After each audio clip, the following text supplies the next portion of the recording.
Ceci est un livre audio autogénéré par Google. Dédicace. Pour Céline et Théodore. Remerciements. Ce livre reprend et complète une partie de la thèse que j'ai soutenue en 2007 à l'Institut national des langues et civilisations orientales, sous le titre Médecines hybrides dans le sud et le sud-ouest de Madagascar. Les mots-plantes à Toliara. Noël Giguenier, qui avait dirigé ce travail, a aussi accepté d'en revoir l'ensemble avant publication. Merci encore pour son soutien dans cette entreprise, sans lequel le présent ouvrage serait bien différent. Au Muséum national d'histoire naturelle, Lucie Lalorge a toujours soutenu et encouragé ce travail. Je souhaite ici lui renouveler mes plus vifs remerciements. À Toliara, Tsiatsaik Félix Lévy m'a particulièrement aidé pour les enquêtes de terrain. Je lui dois d'avoir su m'aiguiller sur de nombreux aspects de la société du sud-ouest de Madagascar qui me seraient restés invisibles sans son secours. Pour l'établissement des textes oraux, pour l'aide à la transcription et à la traduction, ma dette est grande envers Sambo Clément, Mandy Itsi Cyprien, Lucien David, Jean-Bertin Irénée Ramamonji Soa. Je souhaite également adresser mes plus vifs remerciements à Peter Philipson du Missouri Botanical Garden, qui m'a grandement aidé pour la détermination des échantillons botaniques.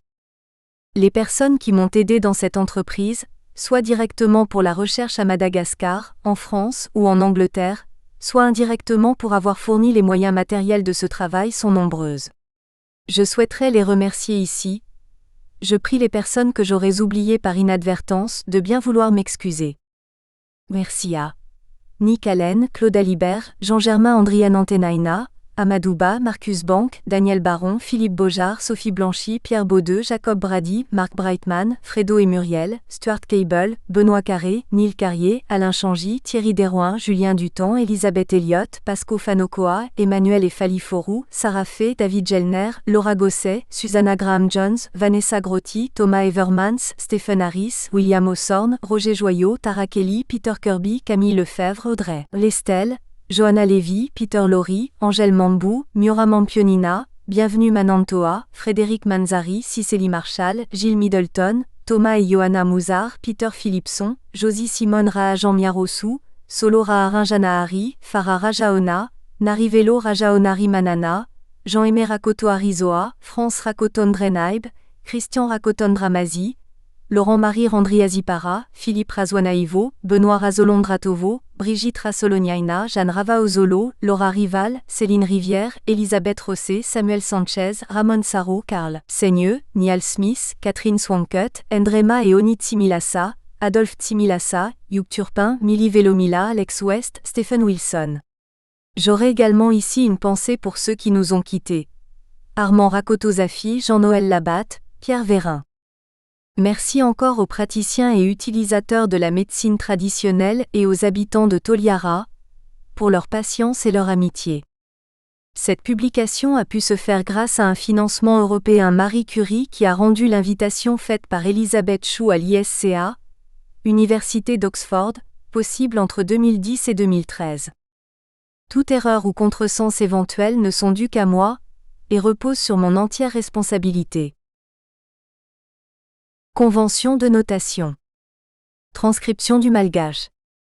Les transcriptions des mots et des textes malgaches s'efforcent de se conformer à la norme orthographique en usage à Madagascar. Pour la transcription des dialectes, tous les auteurs n'emploient pas exactement les mêmes conventions.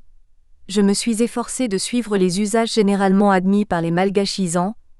La convention la plus importante concerne la notation de la nasale vélaire, qui est écrite avec la lettre an. Naturellement, je ne modifie pas les transcriptions suivant des conventions différentes quand elles figurent dans des citations. Dans les parlers de la région de Toliara, on relève de nombreuses variantes puisqu'une partie des locuteurs Vezo et Tanyalania remplacent les nasales vélaires par les nasales dentales, comme en mérina et en malgache littéraire, alors que la nasale vélaire est présente dans les autres dialectes, en particulier Massikoro, Bara, Tendroit, etc. Certains locuteurs glissent facilement d'un dialecte à l'autre, si bien qu'on peut entendre la même personne prononcer pour maison, à quelques instants d'intervalle tantôt tragno, tantôt trano. Il en va de même avec les terminales des mots accentués sur l'avant-dernière syllabe, qui présentent fréquemment des variantes, lala ou lalanier, chemin, voro ou voronnier, oiseau, etc. Beaucoup de termes présentant un E final non accentué sont prononcés, parfois par les mêmes locuteurs, indifféremment avec E ou I comme René ou Reni, mère, etc. De même encore, une réalisation particulière des Vezo ramène la consonne TR à TS. Là aussi, les hésitations sont fréquentes, en particulier en ville à Toliara, où on peut ainsi entendre pour maison Tsano ou Trano, etc. D'une manière générale, la place de l'accent n'est indiquée que pour les mots présentant une accentuation irrégulière ou pouvant faire confusion, ainsi Allah, forêt, distingué de Allah, être pris, ou dans des mots rares ou spéciaux comme Reneliasa, nom d'une figure de la divination géomantique. Convention pour la notation des noms des plantes. Les noms vernaculaires sont des mots malgaches. Ils sont notés en transcrivant le plus exactement possible ce qui a été prononcé par les témoins, selon les règles de transcription qui viennent d'être exposées. Ils apparaissent en italique, sans majuscule. Il est arrivé que des noms soient communiqués par écrit avec une transcription quelque peu approximative. Dans ce cas, si une rectification a paru utile, elle figure à la suite de celle qui m'a été communiquée, entre crochets carrés. Les noms scientifiques sont notés selon les conventions adoptées par les botanistes, en italique, le nom du genre avec une majuscule, et le nom de l'espèce sans majuscule. Le binôme genre-espèce est suivi du nom généralement abrégé de l'auteur qui a décrit la plante, puis du nom de la famille. Les noms de l'auteur et de la famille figurent en caractères non italiques. J'ai récolté et identifié une grande partie des plantes citées dans le texte, en particulier celles qui sont utilisées par les devins guérisseurs dans leur cure. Les indications de récolte figurent dans ma thèse 2007. Anonymat. D'une manière générale, les noms des personnes citées ont été modifiés pour protéger leur anonymat. Cela concerne en particulier les guérisseurs et guérisseuses. Cependant, les spécialistes des plantes et les connaisseurs des traditions qui ont été aussi des collaborateurs de ma recherche, dont la position à mon égard est homologue à celle des chercheurs et collègues académiques, sont cités sous leur nom, Félix Tsiatsaïk, Mandiitsi Cyprien. Introduction. Ce livre traite de la médecine traditionnelle, un domaine qui serait sans doute mieux décrit comme les pratiques thérapeutiques ancestrales. Ce serait, en tout cas, se conformer à la manière dont les choses s'expriment en malgache. En effet, la notion de médecine traditionnelle, souvent discutée et devenue assez populaire récemment dans le public européen et américain, n'a eu que récemment son équivalent dans la langue malgache. La langue officielle et la presse utilisent le terme Fitsaboana Nentim Paharazana, littéralement soins portés depuis les ancêtres. L'expression, très claire pour les locuteurs, est un néologisme construit expressément pour traduire une notion internationale. Mais l'idée même d'une médecine autre qui se définit en parallèle ou en opposition à la biomédecine est une idée contemporaine assez nouvelle. En fait, le parallèle est assez artificiel, et une définition théorique de la médecine traditionnelle serait difficile, car ses fonctions sont différentes, en réalité beaucoup plus larges que celles de la biomédecine. Certes, on y trouve des consultants, on y trouve un personnel de soignants tels que devins guérisseurs, personnes possédées, etc., qui semblent correspondre aux docteurs et aux infirmiers de la médecine internationale. On y trouve aussi ce qui pourrait passer pour des médicaments dans l'équivalent d'une pharmacopée. Mais comme on sait, dans cette médecine traditionnelle, la notion de maladie est plus étendue que dans la biomédecine. Elle inclut en fait tous les malheurs de l'existence. Si les devins guérisseurs fournissent des plantes qui trouveraient leurs équivalents dans les spécialités pharmaceutiques biomédicales, par exemple celle qui permet de faire résorber un abcès et semble pour cette raison comparable à un anti-inflammatoire, ils peuvent aussi ordonner des remèdes, généralement des plantes aussi, pour soigner une personne dont le commerce périclite, ou encore pour faire fuir les fantômes responsables des pleurs des enfants, etc. Ce genre de médicament n'a évidemment pas d'équivalent dans la biomédecine. Un chapitre préliminaire présente le contexte ethnique et linguistique du sud et du sud-ouest de Madagascar, et spécialement de la région de Toliara, ville autour de laquelle le travail de terrain s'est organisé. Les catégories ethniques, intimement imbriquées avec les variantes dialectales, sont souvent invoquées pour justifier les compétences de tels spécialistes dont les pouvoirs résultent, ou sont censés résulter, de la familiarité avec tel milieu d'origine. Une description précise des nuances dialectales est d'ailleurs nécessaire à la compréhension des cures traditionnelles, puisque comme on le verra, les guérisseurs lient l'efficacité de leurs prescriptions à des manipulations linguistiques. Après ces préliminaires, la première partie de l'ouvrage considère une statique de la médecine traditionnelle, inspirée d'une approche synchronique. Cet instantané des pratiques thérapeutiques traditionnelles servira d'assise à une approche dynamique qui constituera la deuxième partie de l'ouvrage. Une première étape, chapitre 1, présente ce qu'on désigne communément par l'expression pharmacopée traditionnelle, mais qui englobe un ensemble d'objets dont la nature et la fonction sont bien plus larges que l'ordre proprement pharmacologique. Les remèdes sont désignés dans la langue par le terme aoli, sous lequel se trouve réuni un vaste ensemble de pratiques. Dans d'autres régions, le terme a une connotation païenne, ce qui n'est pas nécessairement le cas ici. Les aolis incluent toutes les ressources thérapeutiques, qu'elles soient en vente sur les marchés des villes ou collectées dans la brousse et la forêt. Mais certains des objets sont particuliers aux zombiazas, que ce soit les bois voloazo, les graines et le sable utilisés pour la divination géomantique sikili, ou encore les cornes à remède mohara ainsi que d'autres instruments secondaires de la cure. Les plantes sont un élément essentiel dans la composition des charmes, aoli. S'y ajoutent des pierres, des animaux, l'eau et des éléments immatériels, des rituels, des invocations, l'imposition d'interdits et parfois de sacrifices. La pharmacopée comprend aussi des plantes utilisées par tout un chacun au quotidien. Ces remèdes qui ne relèvent pas de la connaissance des spécialistes sont désignés par le terme ravin-caso littéralement « feuille d'arbre ». On abordera ensuite, chapitre 2, les concepts qui permettent de définir le contexte social des pratiques thérapeutiques traditionnelles. Ces pratiques ont été, il faut le dire, parfois envisagées comme un ensemble trop régulier, trop parfait, que le mot système ne fait que cristalliser.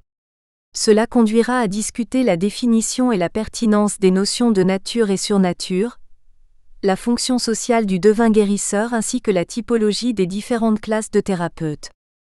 La notion d'esprit évoque dans la pensée européenne une entité qui est hors du monde physique, qui est hors de la nature, située plutôt dans une surnature. Dans l'ethnographie de Madagascar, les Kokolampo par exemple, sont généralement considérés comme des esprits, relevant de la surnature.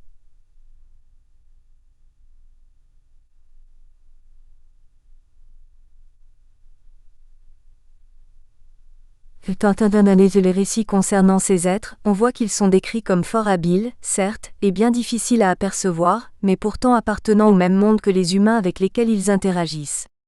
Et il est tout à fait naturel d'échanger avec de tels esprits. Il ne s'agit pas d'une expérience surnaturelle. L'esprit, bon ou mauvais, n'est pas garant d'un ordre transcendant. S'il rend malade, le guérisseur devra effectivement intervenir et l'apaiser. Il fait donc partie du social, au même titre que les ancêtres considérés parfois comme tyranniques. Revenons sur la rencontre entre le client et le devin guérisseur. Une personne rencontre un obstacle sur lequel elle n'a pas prise. Elle recourt à un spécialiste qui se met à son service pour que cet obstacle soit levé. Les besoins présentés, on l'a vu, peuvent être d'une grande diversité. À côté du malade en quête d'un soignant, on trouve l'homme qui veut fonder une maison ou un parc à bœufs en quête d'une protection durable, mais aussi toutes sortes de personnes avides d'ascension sociale ou économique, comme le chercheur d'or ou de pierres précieuses, le politicien à la position chancelante, etc. On y trouve aussi l'homme ou la femme en quête d'une assistance dans leurs entreprises amoureuses et matrimoniales, et tout près de ce dernier cas, les jaloux et les méchants en quête d'un moyen d'envoyer le mal vers leurs ennemis. On voit que le métier du devin guérisseur est bien loin de consister seulement à deviner et à guérir. En fait, son rôle est d'intervenir en quelque sorte à la demande pour tout problème personnel ou social qui lui est soumis. Le jugement moral sur les services qui lui sont commandés importe peu ou pas du tout. On pourrait dire qu'il s'agit d'un mercenaire qui se met sans état d'âme au service des buts de sa clientèle. Toutefois, cette apparente absence de déontologie connaît une limite qui est celle de la parenté. Jamais les actes du devin guérisseur ne doivent se tourner contre les membres de sa propre parenté. La société locale connaît une typologie des classes de thérapeutes, dont les principales sont les devins guérisseurs ombiasa, les personnes possédées tromba, les femmes accoucheuses reninjasa. On prendra garde cependant à ne pas ériger artificiellement ces catégories en idéaux classificatoires, à l'image des classes du découpage professionnel de la biomédecine. Le savoir sur les plantes est partagé par plusieurs classes de tradithérapeutes, mais la connaissance des plantes qui implique un savoir sur l'ensemble des choses du monde est considérée comme l'attribut de l'ombiasa. Ce terme est classiquement traduit par le composé devin guérisseur, mais en malgache il évoque plutôt l'idée d'homme de pouvoir. Sa science est une cosmologie. Elle lui confère un pouvoir appuyé sur des techniques de divination, géomancie et astrologie, et sur une relation avec des êtres invisibles des eaux et des forêts. Selon la formule de Lars Vig, un de ces missionnaires qui a le mieux documenté et compris les pratiques ancestrales, pour mieux les combattre chez ses convertis, de tels praticiens peuvent donner à tout des explications et apporter aide à tout besoin ou danger. La connaissance des plantes médicinales n'est pas réservée aux ombiasa. Les possédés, les rébouteux, les femmes accoucheuses et quelques autres catégories de spécialistes y ont également recours. Et les plantes que l'on trouve sur les marchés reflètent les besoins des différents recours thérapeutiques ainsi identifiés. Les limites de ces catégories de thérapeutes sont parfois fluctuantes. Mais tous interagissent avec leurs clients, qui peuvent être des personnes malades, poursuivies par l'affliction, ou mouesses par l'envie, dans une logique générale des besoins de la personne dans la société. Pour clore cette première partie, ou statique, on s'intéressera enfin à décrire la logique d'utilisation des remèdes et à tenter d'identifier leur mode d'action, chapitre 3. La notion fondamentale est ici le hasi ou vertu efficace, pouvoir du remède, intrinsèque, ou introduit par la consécration qu'opère le praticien. S'y ajoute le prestige, la force, de ce qui vient de loin. La science la plus redoutable est souvent celle des étrangers. Le jeu sur les mots, qui occupe une position si importante dans le dit malgache depuis le proverbe jusqu'au mythe, vient jouer une fonction de catalyseur thérapeutique. On verra que le point commun entre ces utilisations réside dans des procédés d'analogie symbolique à valeur performative, qui se traduisent en particulier par une manipulation des faits de langue de l'ordre du calembour. Ces végétaux sont donc utilisés en tant que ce qu'on pourrait appeler des mots-plantes. À partir de cette statique de la médecine traditionnelle, présentation comme figée, hors du temps, la deuxième partie tente de construire une présentation diachronique, mettant l'accent sur les éléments révélateurs de transformation, de mélange, une dynamique de la médecine traditionnelle. Ces transformations impliquent parfois une forme de vanité et de violence, une hybris, mais ils impliquent aussi une poésis, une capacité à construire, à inventer. L'analyse de cette dynamique s'articule en deux volets. Dans un premier temps, chapitre 4, je m'attacherai à décrire des logiques de transformation interne, tant linguistiques que psychologiques ou sociales. Je m'intéresserai au processus interne de transformation des mots, qui peuvent être conscients ou inconscients, rimotivations spontanées et rimotivations intentionnelles. C'est encore une posture dynamique qu'affecte le devin guérisseur quand il revendique la possibilité qu'il a de changer les destins des hommes. Pour ce faire, il a la capacité d'être inspiré, de recevoir des informations par la divination. J'aborderai ensuite un exemple frappant de transformation, comment l'usage de plantes nouvelles peut s'introduire dans la pratique, et comment se fixent des noms pour ces plantes nouvelles. Enfin, j'interrogerai ce paradoxe. Les devins sont qualifiés de menteurs, c'est là un stéréotype général, et il arrive qu'eux-mêmes l'acceptent et le reprennent à leur compte. La vanité qu'affichent souvent ces praticiens débouche sur une forme de violence que la référence aux réflexions antiques sur l'hybris permet de placer dans un cadre anthropologique plus général. Aux logiques de transformation interne sont associés ces puissants moteurs externes de transformation que sont l'influence de la biomédecine et du christianisme. Chapitre 5. C'est le lieu de discuter cette bipolarité caractéristique de la culture malgache, qui met en scène une opposition fondamentale entre monde local et monde extérieur. L'opposition entre biomédecine et pratique de guérison coutumière apparaît comme l'un des nombreux aspects d'une idée malgache beaucoup plus large, la bipolarité entre monde gazi, indigène, malgache, et monde vasaa, étranger européen. Cette idée est générale et elle traverse tous les domaines de l'existence et de la culture malgache.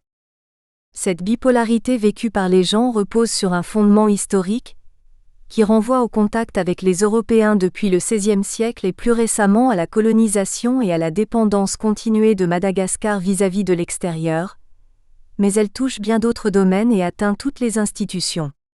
Cette question est un thème classique de l'ethnologie de Madagascar. Ainsi Altab montre que la vie des paysans Betsimisaraka de Fetraombi connaît une véritable alternance entre le temps et les activités du village construit le long de la route dans les plantations de caféiers.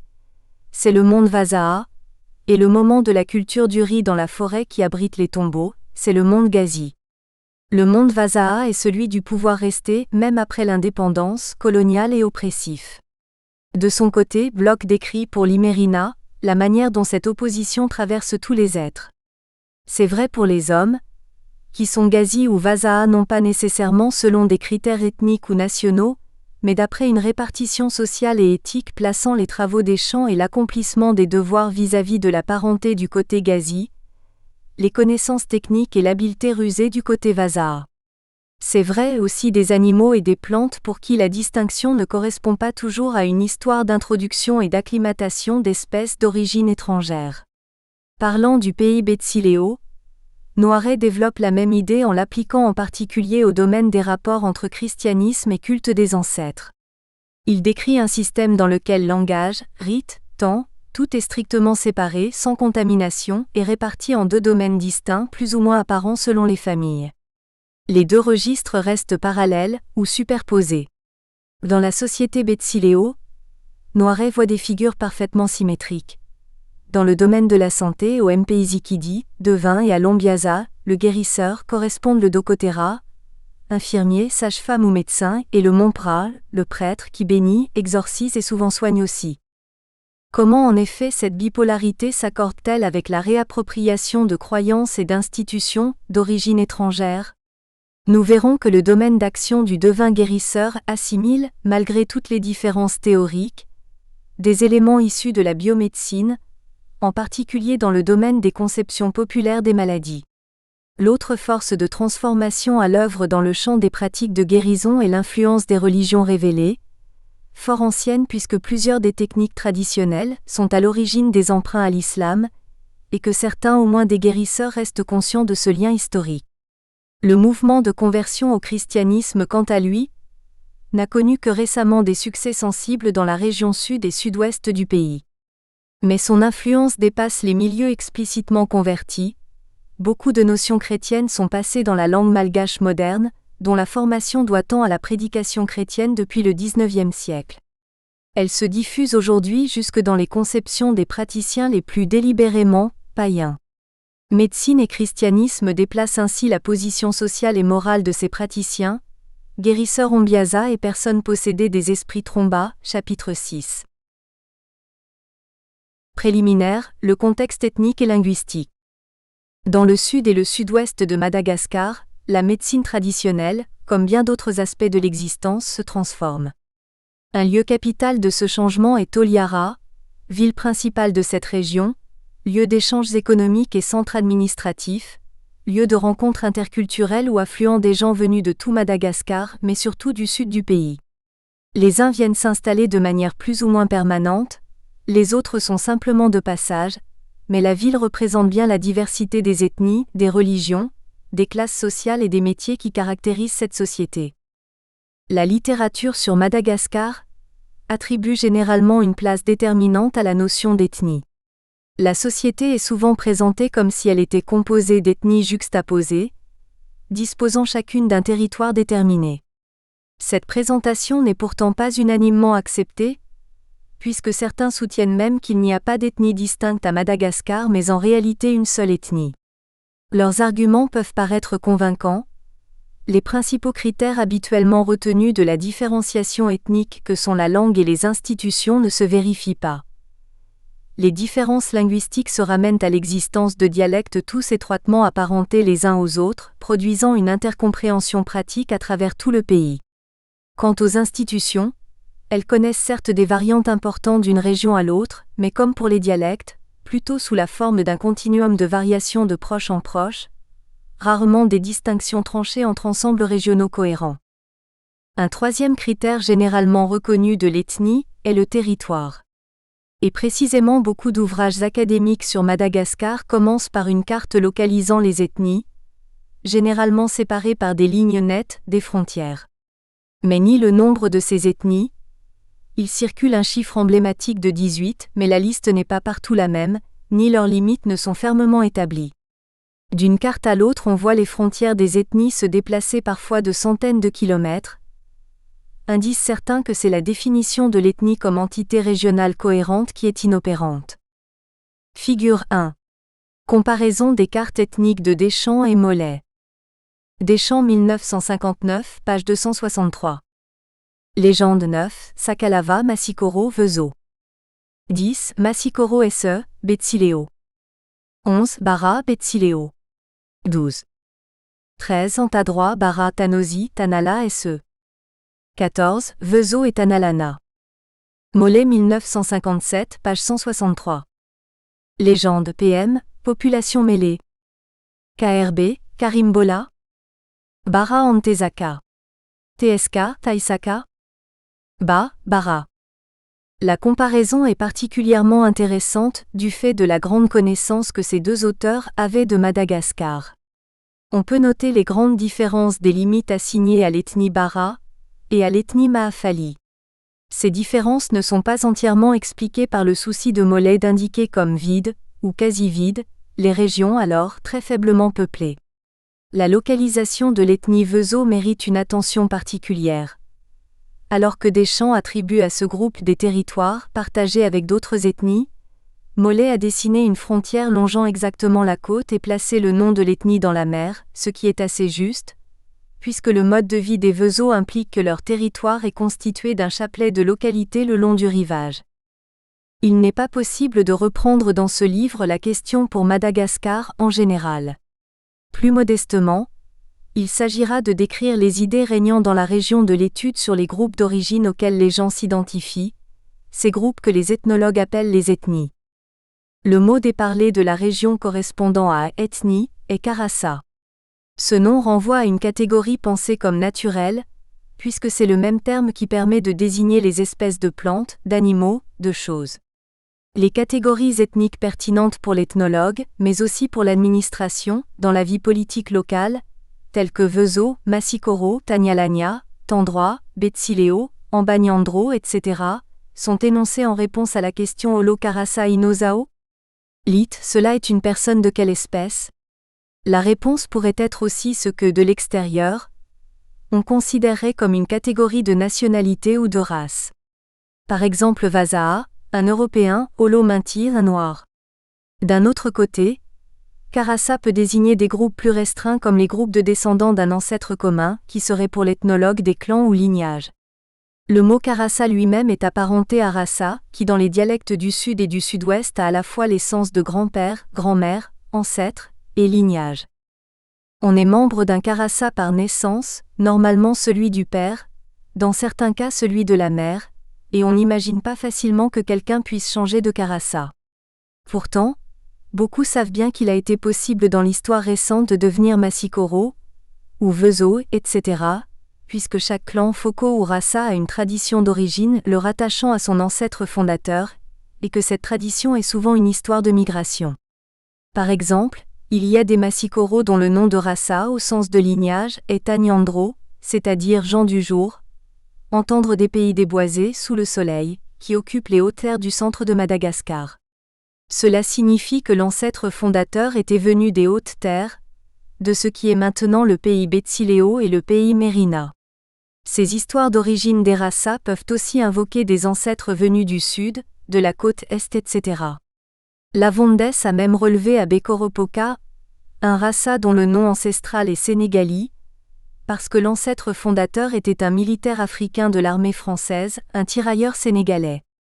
Hurtebise, 1986, faisant une vaste enquête généalogique sur l'ensemble du Rasa Afomarolaï, un Rasa qui fait partie aujourd'hui des Tandroits, montre la grande profondeur et la grande cohérence de ces généalogies qui remontent à des hommes venus eux aussi des hautes terres.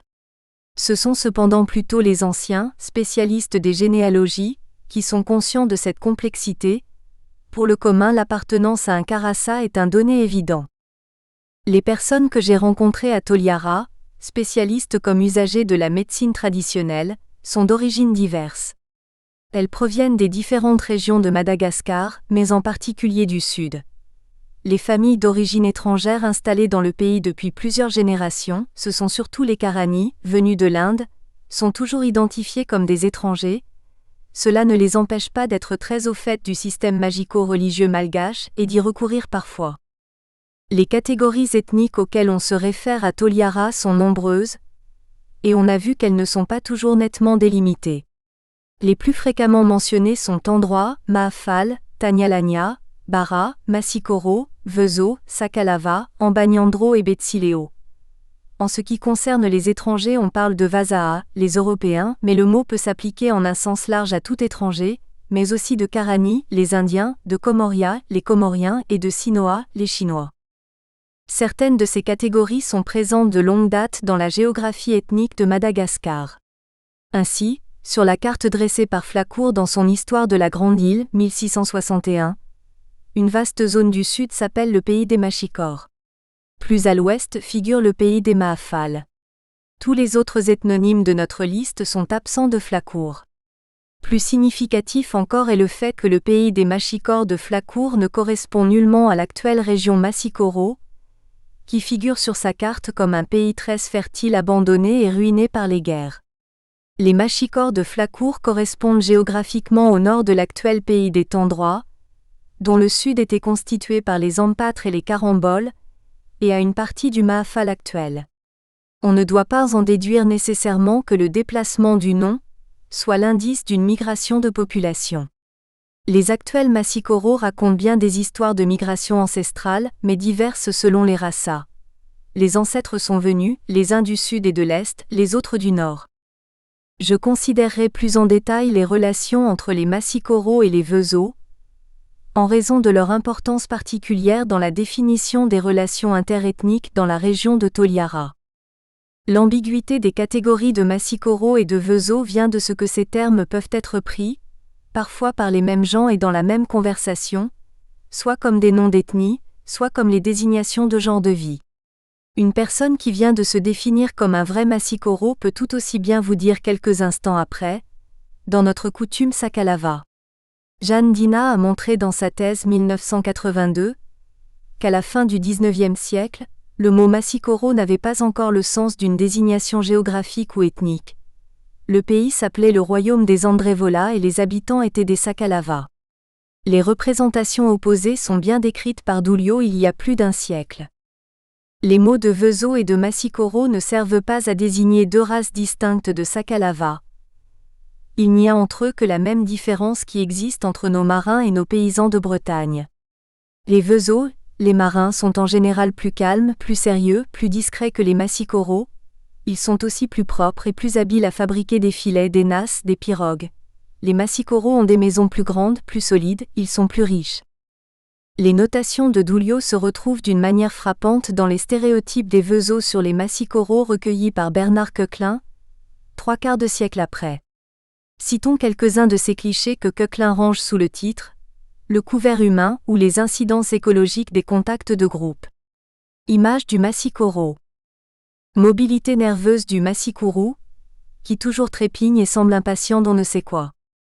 Prompt à la danse et à la rixe pendant les fêtes. Mouvement rapide, comme agacé, du vêtement siki porté par le Massikoro. Voix haute dans les aigus, féo à bout, pendant les conversations. Sautillement de la charrette Massikoro sur les bosses de la dalle de grès de la grève. Tremblements intermittents de la peau tendue des deux bœufs maigres, attelés, harcelés de piqûres de mouches. Image du Vezo par lui-même. La douceur de la voix du Vezo. Le calme dans les déplacements en harmonie avec celui de la pirogue qui file sur l'eau. La timidité de la démarche. La rondeur du corps du Vezo. Dans toute cette description poétique, on voit Coquelin, ethnologue très proche de son terrain, montrer de l'empathie pour les représentations de la population qu'il a choisi d'étudier. Astuti développe l'idée que chez les Vezo, l'appartenance au groupe réside dans la participation au mode de vie Vezo, ce qu'elle appelle Vezoness, et qu'on pourrait traduire en français par Vezoitude. A have shown how Vezoness is experienced contextually and activity, rather than inherently a state of being. People are Vezo when they perform Vezoness.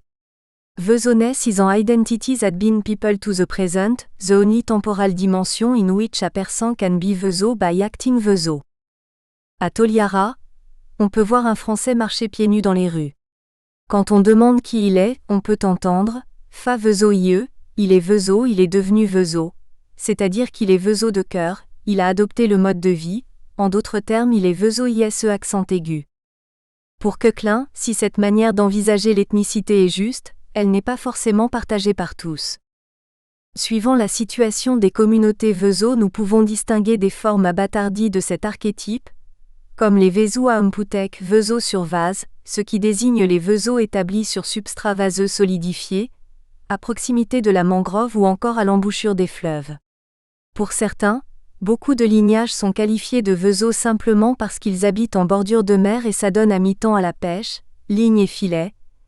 Tels seraient ceux des gens établis sur les berges du fleuve Onilaï et ceux d'Issara. Pour d'autres, les Saras sont des membres du lignage Voronéok et par suite, sont des Maafali venus à la mer. Cette observation n'est pas seulement valable chez les Veso. Les enfants de Tuléaroa élevés à Antananarivo en ont intégré les coutumes, la langue, les attitudes. À Toliara la famille dira « Fa Ambanyandro ie », il est déjà un Ambanyandro, il est devenu Ambanyandro. De Karani qui ont grandi à Ankeloloaka on dit « Karani fait Fa Masikoro », ce sont des Karani mais ils sont devenus des Masikoro. D'un Vasaa qui a adopté le mode de vie et la langue malgache, on dira « Fagazi ie », il est un malgache, il est devenu malgache. Le cas du groupe Mikea mérite une attention particulière pour notre sujet. Très peu nombreux, les Mikea ne sont généralement pas retenus dans les listes classiques depuis la période coloniale de tribus ou ethnies. Mais ils sont connus comme des gens de la forêt. Cela suggère une proximité avec les plantes et avec les êtres mystérieux qui hantent les bois. Ainsi le fait de pouvoir se dire Mikea ajoute-t-il au prestige d'un Ambiasa. Le cas des Mikea illustre parfaitement l'ambiguïté des catégories d'appartenance ethnique. On entend un peu partout, y compris dans les milieux malgaches urbains, des récits sur une population isolée, vivant au plus profond des forêts, d'une vie primitive, et certains vont jusqu'à dire des sauvages qui vivent nus comme des singes. Le petit texte recueilli en milieu Veso par Paul Otino vers 1960 est bien caractéristique en ce sens. À des informations très générales sur le mode de vie forestier, les plantes qui fournissent un substitut à l'eau, les espèces d'ignames, etc. Le narrateur ajoute des notations qui donnent une image de la primitivité, outils en os, absence des rituels centraux de la vie malgache, mais le narrateur se trahit aussitôt puisqu'après avoir dit que les Mikea substituent un arbre vivant au poteau ancestral Azomanga, il décrit précisément la manière dont il taille et dresse ses poteaux.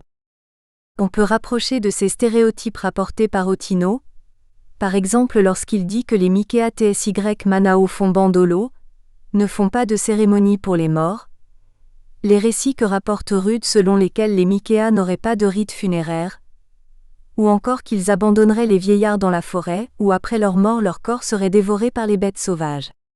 Rude dit également que les Mikea sont méprisés, parce qu'ils sont accusés d'être sauvages, et spécialement parce qu'ils ne font pas de circoncision. The Masikoro despise the Mikea for being wild and untamed, and not least because the last mentioned do not practice circoncision. Mais on peut relever la contradiction avec les données détaillées, remontant certainement au séjour fait par Rude chez les Mikea en 1952, sur les noms posthumes des ancêtres Mikea. S'il y a des noms posthumes du type Ndeheriman Manjinek, prince qui sauve ses enfants, Ndrama Melonarivo, prince qui fait vivre les milliers, Ndrama Azuarivo, prince qui gagne la confiance des milliers, qui était à Mikea King, etc., c'est évidemment qu'il y a une sorte de culte des ancêtres. On doit distinguer pour comprendre l'ambiguïté des rapports sur les Mikea, d'une part des faits qui sont très réels, d'autre part une élaboration légendaire très ancienne et toujours actuelle. Du côté des faits réels se place l'existence d'un genre de vie fondé sur la chasse-cueillette, et d'un groupe ancestral Rasa qui porte en effet le nom de Mikea. Koechlin montre l'opposition fonctionnelle entre trois genres de vie, celui des agriculteurs et éleveurs, les Masikoro, celui des pêcheurs sur platiers coralliens, les Veso, et celui des semi-nomades vivant de la prédation en milieu forestier, les Mikea. Bien que par leur nombre, les Mikéas ne puissent pas se comparer aux Veso ou aux Massicoro. Les trois genres de vie fonctionnent bien comme trois options exploitant trois milieux différents, le Mikéa étant le correspondant terrien du marin Veso. Ils entrent en relation d'échange, le Massicoro apportant son maïs, le Veso son poisson séché, le Mikéa le miel, important parce qu'il sert à fabriquer l'hydromel utilisé dans la communication avec la surnature, les cérémonies de possession tromba. On dispose sur le genre de vie Mikéa d'une monographie soignée due à Ramboki, 1988, alors étudiant de l'université de Toliara, et d'articles. Le genre de vie Mikéa nous intéresse aussi tout spécialement parce que les Mikéas, familiers de la forêt, sont célèbres pour leur connaissance des plantes et de tous leurs usages en particulier magiques et médicinaux.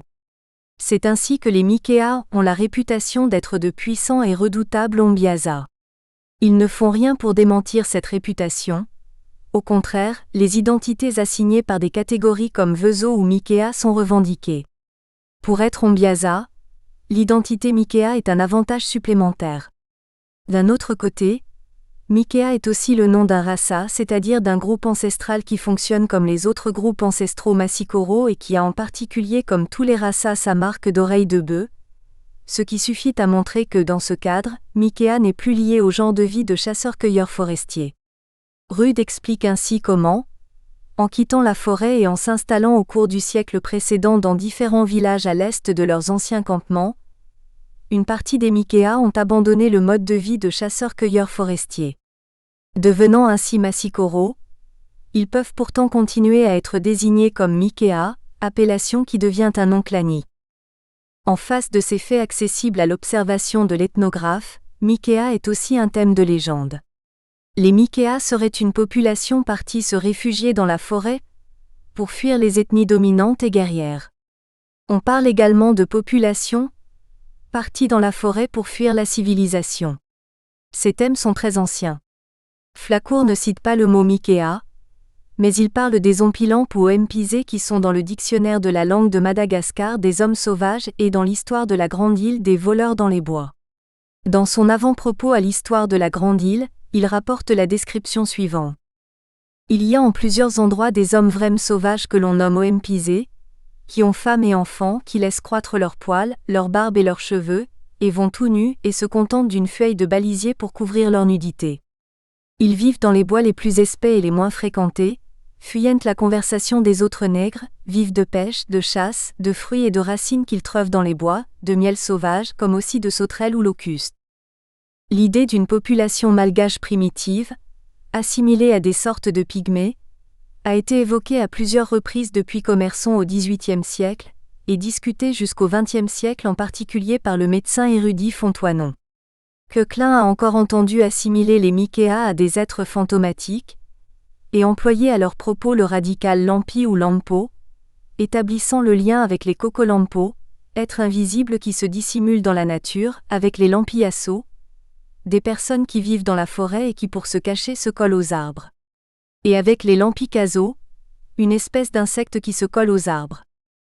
Plus d'un demi-siècle après Flacourt, le jeune Anglais Robert Drury, jeté sur les côtes de Madagascar et amené à partager pendant plusieurs années en tant que prisonnier, serviteur et homme de main, la vie des guerriers et pasteurs du sud de ce pays rapporte une rencontre avec des gens de la forêt qui lui donnent d'utiles informations sur la manière de trouver les ignames sauvages et qui lui expliquent la raison pour laquelle ils vivent cachés en ces lieux éloignés des autres habitants.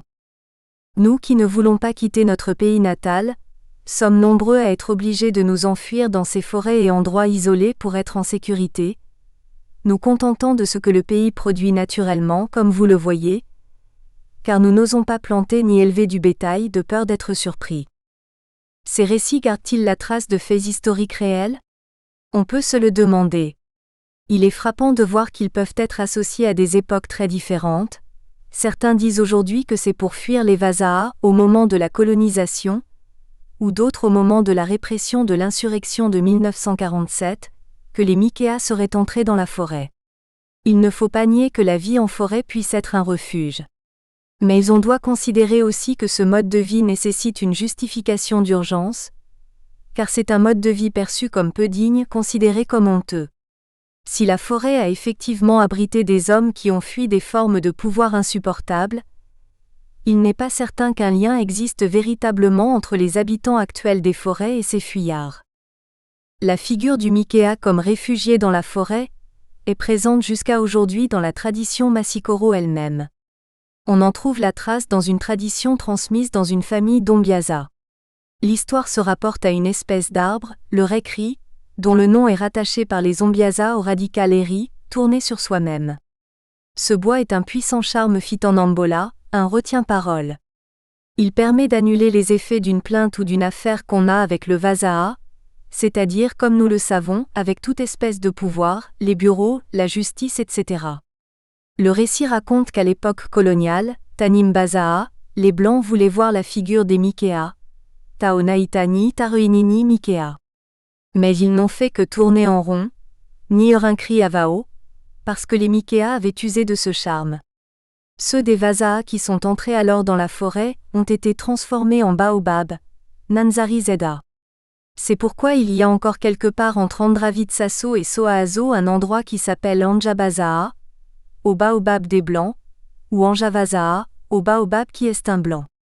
Que les Vasaa aient voulu voir la figure des Mikea renvoie d'ailleurs à des faits parfaitement réels. Guenier et Rakotondrasoa, 1995, ont rapporté comment, au début de la colonisation, des expéditions punitives avaient été menées contre les Mikea sous prétexte de répression des vols de bœufs. L'administrateur qui conduisait une telle expédition en 1909 en rend compte dans un rapport. J'ai découvert au lieu dit Mamantafia, de magnifiques plantations de maïs et de haricots pouvant fournir de quoi manger à 25 ou 30 personnes pendant 3 ou 4 mois. On trouve dans cette partie de la forêt un grand nombre d'arbres creux contenant pas mal d'eau. À un seul arbre, on aurait pu en tirer 2 damjan, c'est-à-dire environ 40 litres. Les plantations ont été détruites et l'eau a été renversée, mais il existe peut-être d'autres champs et d'autres réserves d'eau. C'est ce qu'il faut rechercher, de manière à prendre les Mikea par la faim et la soif et à les obliger à sortir de la forêt. La vision autrefois très péjorative qui était portée de l'extérieur sur ces gens de la forêt est d'ailleurs en train de se modifier.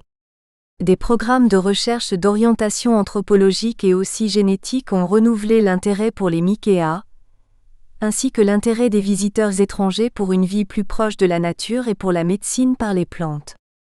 Le pays des Bara dépasse de très loin la région sud-ouest concernée par mes études. Il touche aux régions forestières du sud-est, s'étend largement dans le centre-sud et même les marges ouest des hautes terres centrales, et touche sur ses franges ouest aux pays Masikoro et Sakalava. Connus dans toute la moitié sud de l'île comme des grands pasteurs de bovins, les Bara ont la réputation de fournir l'essentiel du personnel des dangereuses bandes de brigands voleurs de bétail. Ce stéréotype est la principale image des Bara, qui circule chez les habitants de la région de Toliara, en particulier les Masikoro. L'éleveur redoute toujours l'attaque d'une bande, formée, on le suppose, de jeunes gens Bara, mais qui ont reçu leurs renseignements sur les opportunités de surprendre le bétail de complices et d'alliés qui ne peuvent être que des voisins de votre propre village. Une autre image associée aux Bara est le prestige reconnu à des Ombiasa Bara, exerçant parfois de manière itinérante. On leur reconnaît des connaissances spéciales sur la divination et sur les plantes, qui tiennent à leur lien avec les régions de la côte sud-est, considérées comme la patrie d'origine des savoirs divinatoires. Les originaires des pays au sud du fleuve Onilaï constituent maintenant une part importante de la population de la capitale régionale qu'est Toliara. Nous avons vu que le terme Maafal est très ancien, puisque c'est l'un des rares noms ethniques présents dans Flacourt. Mais aujourd'hui on parle peu, sauf dans les contextes administratifs, de Maafal, ou Maafali comme le mot est écrit et prononcé en malgache officiel. Les habitants revendiquent rarement cette identité, préférant se rattacher à des sous-ensembles moins vastes.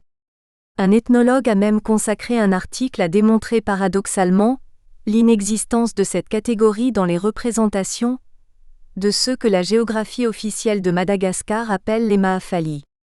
Beaucoup plus connus à Toliara, bien que jamais cités dans les listes des 18 ethnies, sont les Tanyalanya, les habitants de la plaine côtière au sud du fleuve Onilaï, pour la géographie officielle une simple subdivision des Maafali. Leur nom s'explique étymologiquement comme ceux des sables Alanya. Agriculteurs et éleveurs de la plaine côtière au sud de l'embouchure du grand fleuve Onilaï, Certains sont venus récemment occuper et défricher des régions de forêt où ils font la culture sur Essar, Atseik, et la fabrication du charbon pour les besoins de la ville, activité qui provoque d'ailleurs des conflits avec les Massikoro. Ils occupent une forte position en ville. Plusieurs des témoins qui m'ont donné des informations sur la collecte et le commerce des plantes aussi bien que sur des pratiques de guérison sont des Tanyalanya. Les Tendrois, dont le pays occupe tout l'extrême sud de Madagascar, étaient connus au début de la colonisation pour leur réticence à quitter leur pays. Depuis la famine des années 1930, ils constituent au contraire une population qui s'est déplacée à travers toute l'île.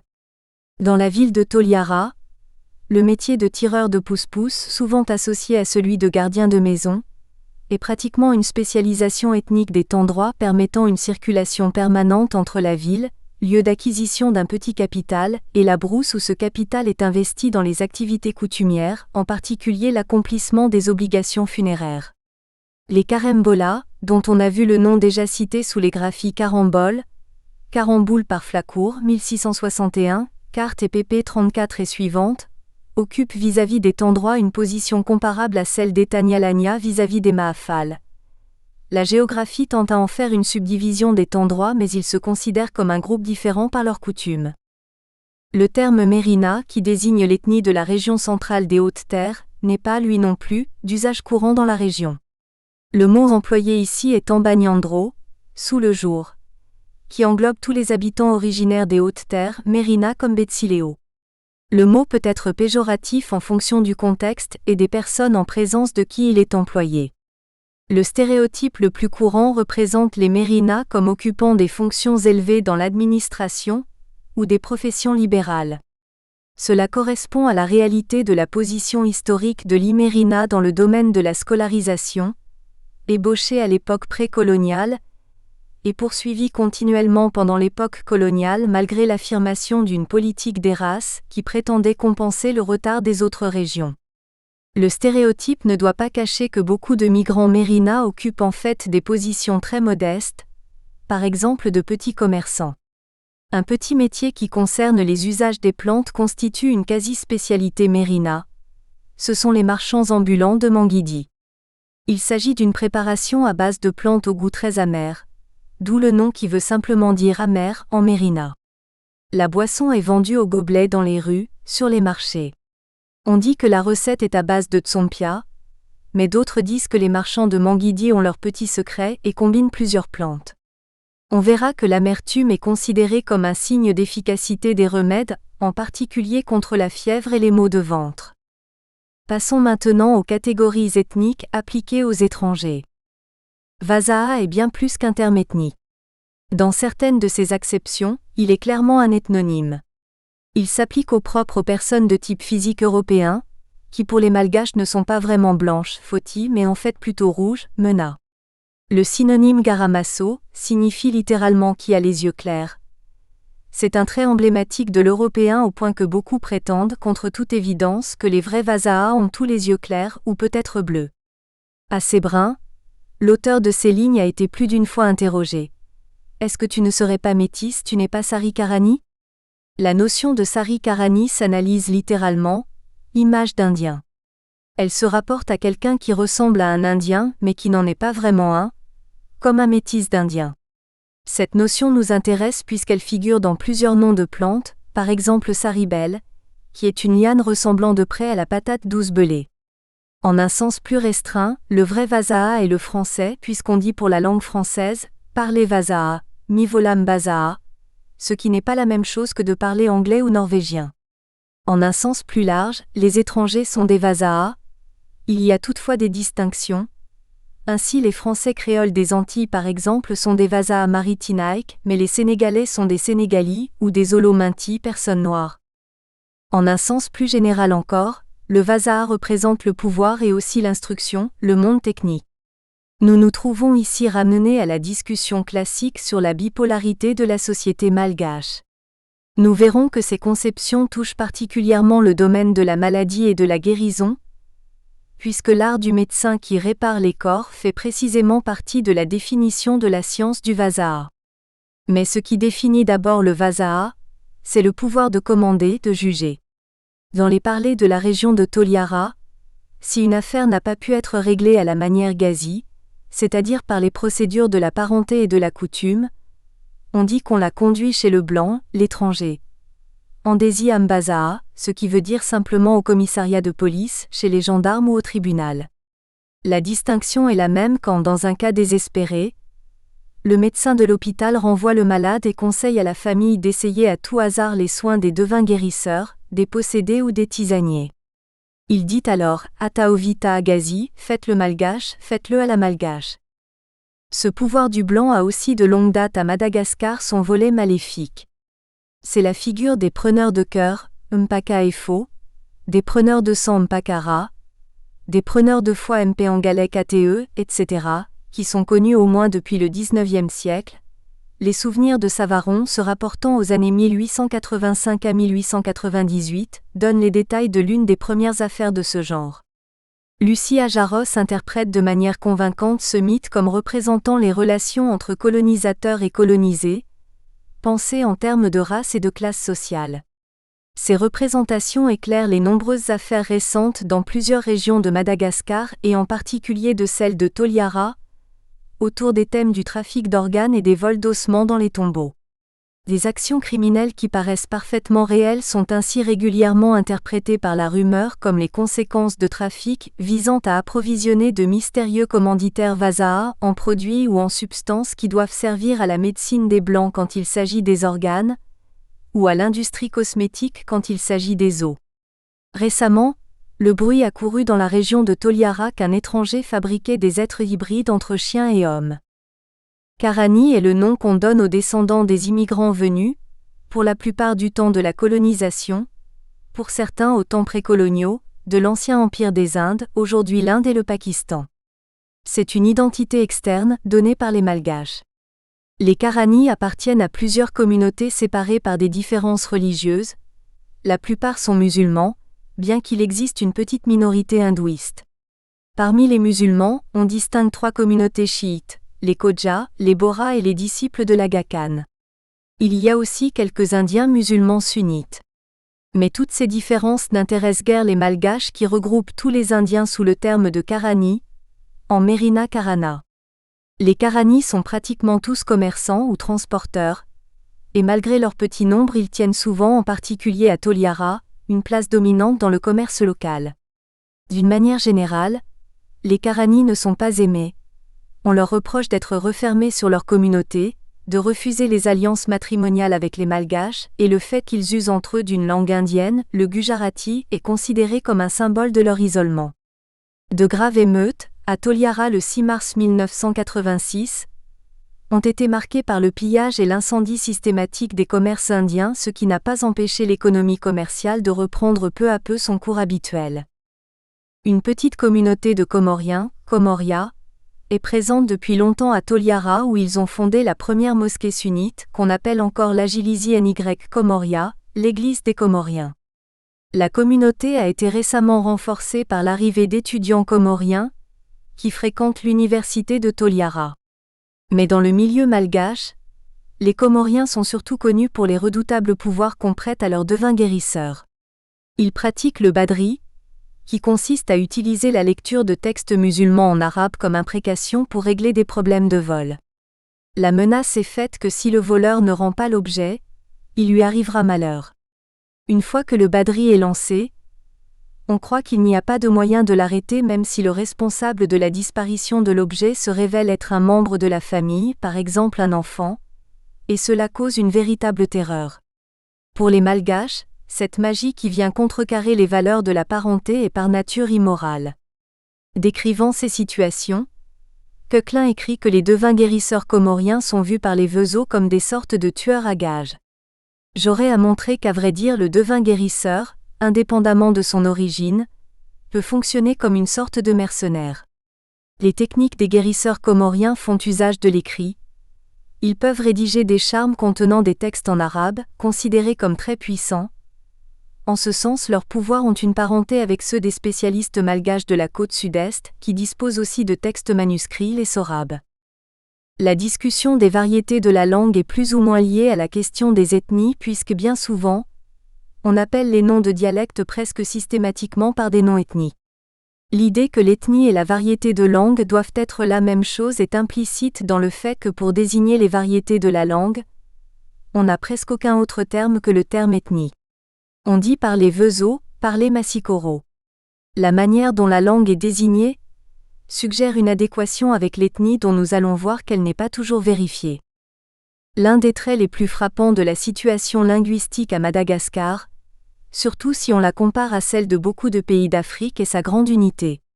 Les variétés dialectales, nombreuses et variant souvent de proche en proche, sont toutes étroitement apparentées les unes aux autres et l'intercompréhension est généralement facile. Elle est encore renforcée par l'existence, depuis le XIXe siècle, d'une langue nationale standardisée basée sur le dialecte Merina qui est diffusé dans tout le pays par les églises, par l'école, par la radio, etc. Les dialectes malgaches ont généralement été classés selon des différences observées régulièrement dans le traitement de certaines séquences phonétiques. Ces critères phonétiques conduisent dans l'ensemble à une répartition en un groupe oriental et un groupe occidental qui comprend aussi les parlers du sud du pays. Les données considérées concernent 5 dialectes, aux limites imprécises, le parler de nombreux locuteurs oscillant fréquemment d'un dialecte à l'autre. Le parler Massikoro est considéré par ses propres locuteurs comme faisant partie d'un groupe dialectal plus large, qui est appelé Sakalava du Sud. Il occupe le nord de la région étudiée, et il est parlé par une population dont le genre de vie est dominé par l'agriculture et l'élevage bovin. Nous avons vu que le petit groupe qui porte le nom de Mikea se distingue par un genre de vie fondé sur la cueillette et la chasse itinérante. Son parler ne présente pratiquement aucune différence avec celui des Massikoro. Il n'en va pas tout à fait de même des parlers Vezo.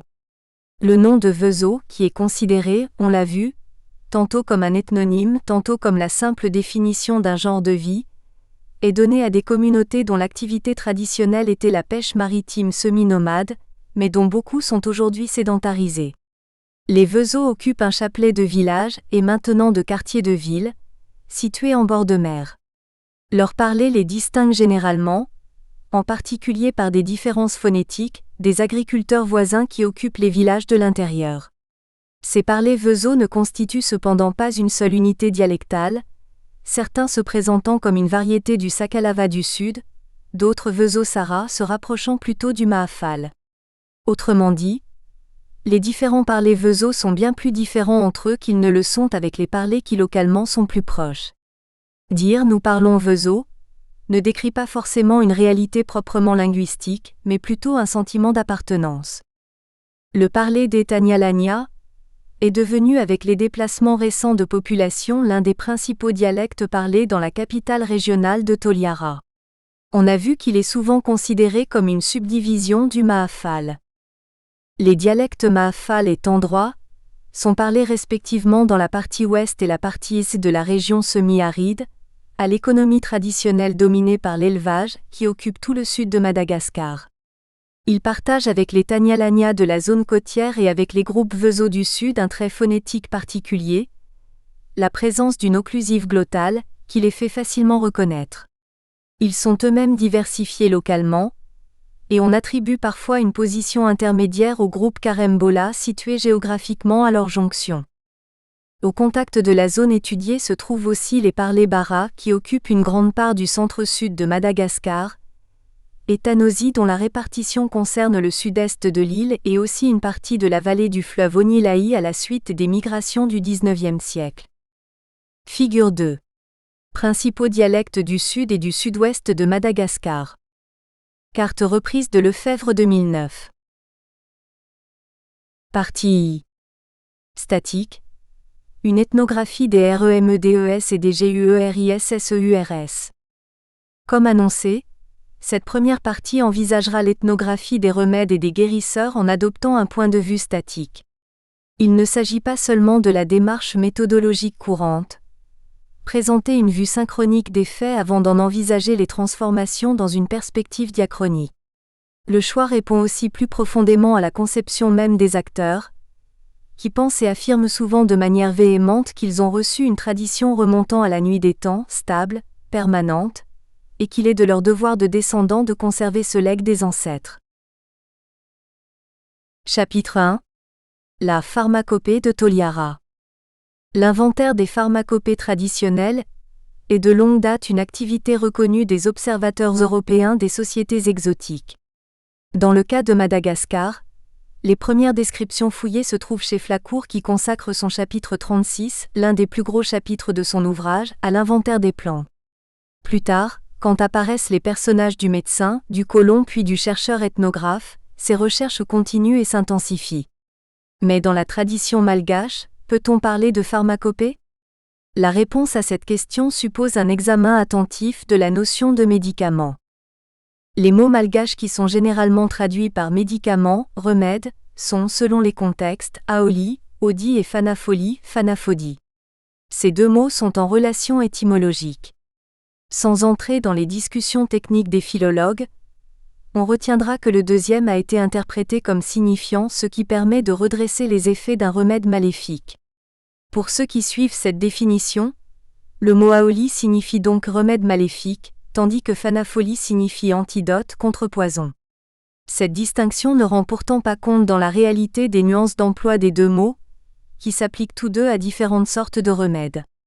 Dans bien des cas, ils sont en fait synonymes. On reconnaît l'ambiguïté du remède et du poison, deux sens qui étaient présents aussi dans le mot pharmakon du grec antique. Mais dans la définition classique de la pharmacopée qu'a diffusée la médecine européenne, la visée maléfique a été expressément exclue. On sait que le serment d'Hippocrate, dans sa formulation originale, faisait prendre aux médecins l'engagement de ne jamais donner de poison, ni de pesser abortif, et que cette promesse renvoyait à une définition morale de la mission du thérapeute. Je m'abstiendrai de tout mal et de toute injustice, j'exercerai mon art dans l'innocence et la pureté.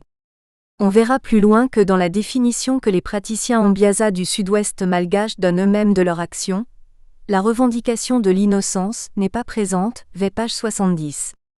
Leur fonction inclut une part d'ambiguïté, qu'eux-mêmes sont prêts à revendiquer. Quand j'emploierai le terme de pharmacopée, je lui donnerai donc le simple sens de liste des remèdes, ou inventaire des ressources du guérisseur, en faisant abstraction de la valorisation morale qui avait été attachée à ce terme par la tradition hippocratique.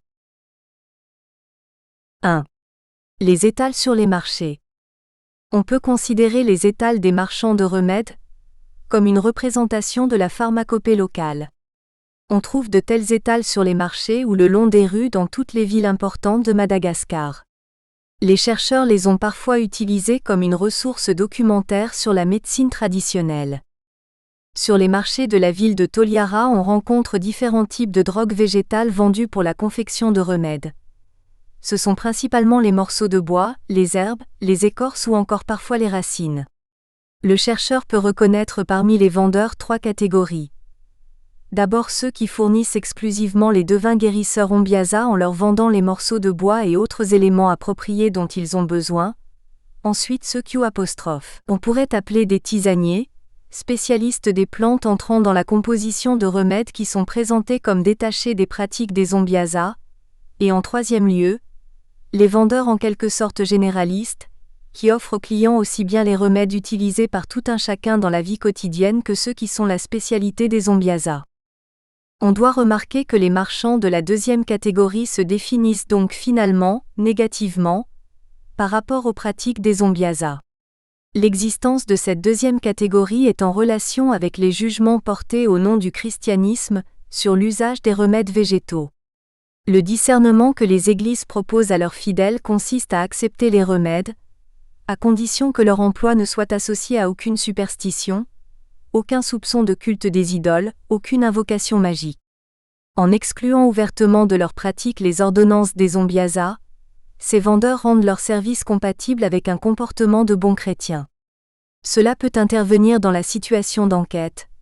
Tel vendeur précise ainsi à l'ethnographe: « Nous voulons bien vous répondre mais nous sommes de bons chrétiens, nous ne nous occupons pas des choses des Ambiasa. » D'un autre côté, dans une ville où l'université tient une grande place comme à Toliara, des étudiants et des chercheurs entreprennent souvent des enquêtes de terrain sur toutes sortes de sujets.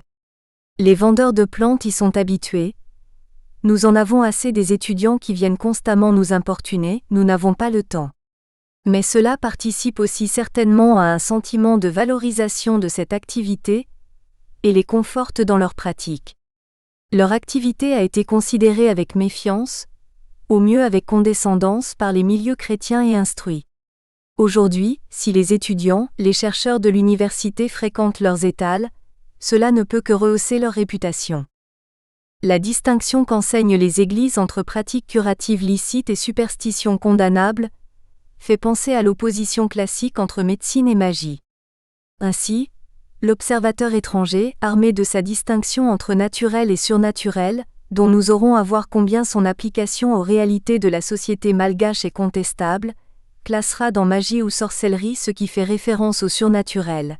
Faire fuir un fantôme, envoûter quelqu'un, tuer quelqu'un à distance, se protéger des balles de fusil ou des coups de lance, attraper des voleurs, réussir à un examen, gagner un procès, etc., tandis il classera comme simple remède ce qui est utilisé contre fièvre, pleurs des enfants, convulsions des nouveau-nés, plaies qui enflent, qui ne guérit pas, folie, etc. Pourtant, la distinction n'est pas si claire. Une herbacée, le sagnatre indolo, peut être utilisée par tout un chacun au quotidien pour les pleurs des enfants. Pour les gens de Toliara, il s'agit bien d'un usage banal, un simple remède. Pour l'observateur étranger, cet usage entre cependant dans la catégorie des usages magiques, puisqu'il s'agit en fait de faire fuir les fantômes responsables de ces pleurs. Par ailleurs, certaines plantes vendues comme efficaces contre différentes pathologies relevant des définitions du système de santé international, sont aussi utilisées pour des usages magiques. On pense par exemple au Mandrava sarots, Mandrava zarotra dans la graphie en langue officielle. On le retrouve dans des phytomédicaments élaborés par des sociétés malgaches qui donnent sur la notice des indications biomédicales.